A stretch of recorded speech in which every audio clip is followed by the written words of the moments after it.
Stop. The 100 meters is officially broken. Not because someone shattered Usain Bolt's world record, but because sprinting has never been this insane. 47 men have already broken 10 seconds this season. Think about that. 20 years ago, only 7 or 8 sprinters on the entire planet could do it. Now, almost 50. And here's the controversial part. Some people are already saying this generation is better than Usain Bolt's generation. Others say that's complete nonsense because despite all this speed, nobody has even come close to Bolt's 9.58. So what's really happening? Is sprinting entering its greatest era? Or are we watching a generation that's incredibly deep, but still not fast enough? Let's find out. Just rewind the clock. Back in the early 2000s, breaking 10 seconds meant you were one of the fastest humans alive.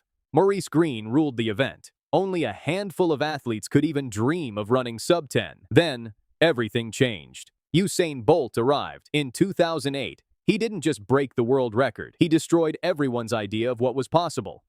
9.72, 9.69, then 9.58. A time many people still believe is impossible to beat, and something incredible happened after Bolt changed the sport. More athletes started believing they could run under 10 seconds. The numbers exploded. First 20, then nearly 30, then almost 40. Now, 47 different men have already broken 10 seconds this season. That's an all-time record, and the season isn't even finished. This isn't just about one superstar anymore. It's an entire generation. Look at Paris. The Olympic final became the deepest 100-meter race ever. Every single finalist ran under 10 seconds. Noah Lyles won Olympic gold by just 0.005 of a second. That's how small the margins have become. The entire sport has changed. But here's where things get interesting. If sprinting is this fast, why hasn't Bolt's record fallen? The answer isn't talent, it's timing. Take Jordan Anthony. He's one of the biggest young stars in sprinting, already a world indoor champion. Already under 10 seconds 4 different times this year. But his fastest legal race, still only 9.91.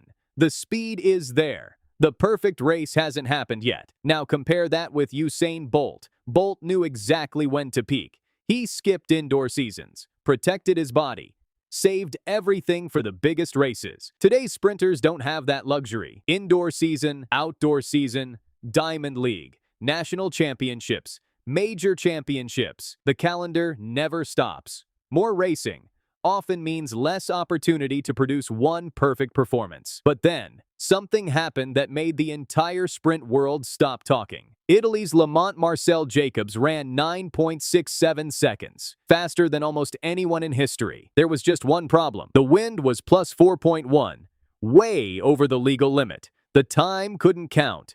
But history tells us something fascinating. Back in 2008, Tyson Gay also ran 9.68 with exactly the same wind. 1 year later, he legally ran 9.71. That means huge wind-aided performances often predict legal breakthroughs, and Jacobs isn't alone. Bednarek has already run a wind-aided 9.72.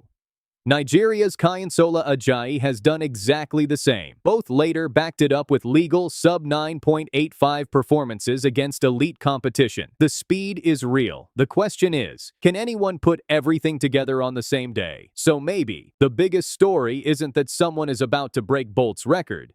Maybe it's this. The 100 meters has never been deeper in history. Nearly 50 men under 10 seconds. Olympic finals decided by thousands. Teenagers running times that would have won world titles 20 years ago. The sport has evolved, but one number still refuses to move.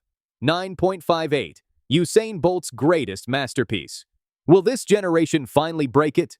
Or will Bolt's record survive another decade? One perfect race, one perfect tailwind, one perfect start. That's all it might take. So here's the question. Who do you think becomes the first man to seriously threaten Usain Bolt's 9.58? Noah Lyles, Bednarek, Lamont Marcell Jacobs, Jordan Anthony, or someone nobody sees coming? Comment your prediction below and subscribe.